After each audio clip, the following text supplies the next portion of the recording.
ಸವಾಲ್ ಕೇಳ ಮಾಸ್ತರ ಬರ್ಕೋರಿ ನಮ್ಮ ಹಿರಿಯರ ಒಂದಾನೊಂದು ದಿನ ಮಾಸ್ತರ್ ಪ್ರಶ್ನೆ ಕೇಳೆ ನಾರದ ಮತ್ತು ಪರ್ವತರೆಂಬ ಇಬ್ಬರು ಮುನಿಗಳು ಯಾವ ಪುರಕ್ಕೆ ಹೋದರು? ಒಂದಾನೊಂದು ದಿನ ನಾರದ ಮತ್ತು ಪರ್ವತರೆಂಬ ಇಬ್ಬರು ಮುನಿಗಳು ಯಾವ ಪುರಕ್ಕೆ ಹೋದರು? ಹಸ್ತಿನಾಪುರಕ್ಕೆ ಅಂದಿ ಎಂದಿಪ್ಪ.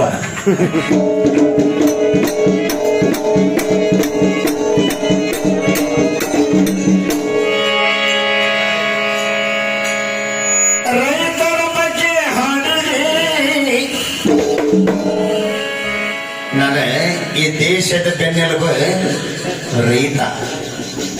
ಆ ರೈತ ಒಂದ ಮಾತು ಹೇಳಕ್ ಇಷ್ಟಪಡ್ತಾನೆ. ಏನ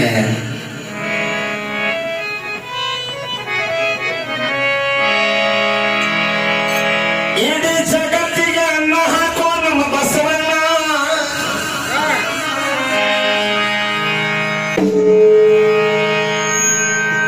ಆ ಬಸವಣ್ಣಗ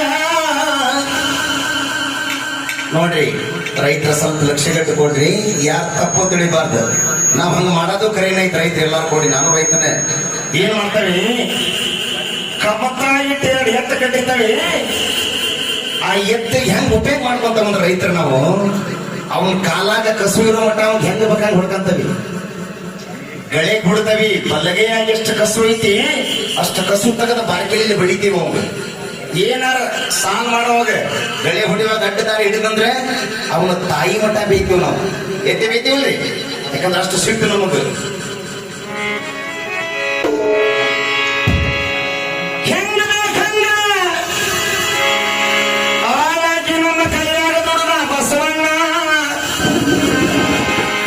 ಬಸವಣ್ಣಗ ನಾವೇನ್ ಮಾಡ್ತಾವ ರೈತರಂದ್ರೆ ಕಸು ಇರೋ ಮಠ ನಮಗೆಲ್ಲ ಸಾಲ ಮುಡ್ಸೋ ಮಠ ಬೇಕ.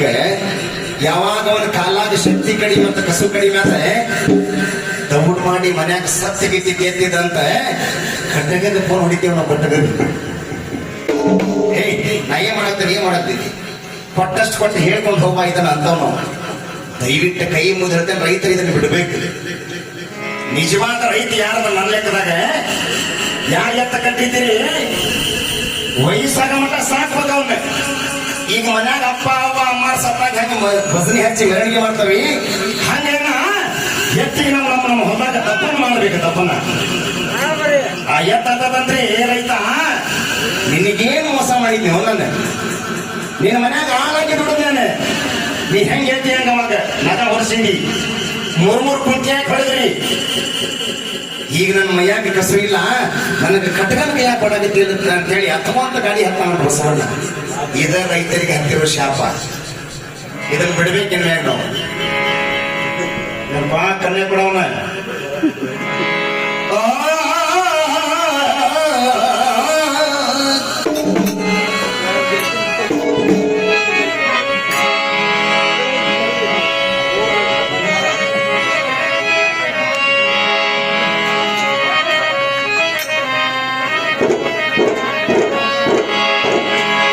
ಬಸವಣ್ಣ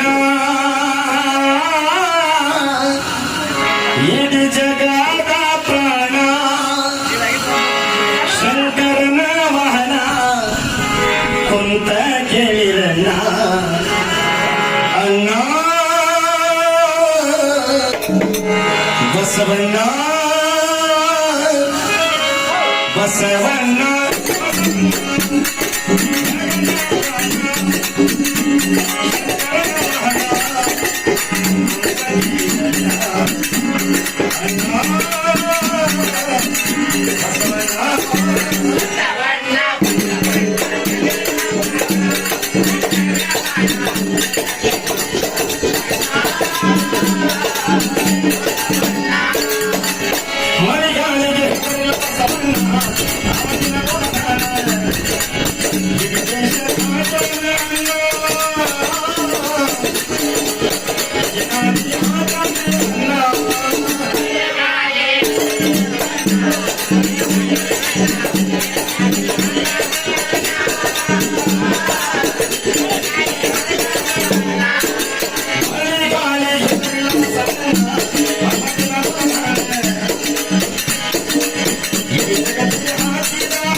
ನೋಡ್ರಿ ಬಸವಣ್ಣ ಸತ್ತನಾಗ ಉಳ್ಕೊಂಡ ಮಾಸ್ತರ್ ಹೆಂಗ ಬಸವಣ್ಣನ ಸಗಣಿ ವಿಭೂತಿ ಅಂತ ಶರಣರ ಹಣಿಮ್ಯಾಗ ಶೋಭಿತಂತೆ ರಾಮದುರ್ಗ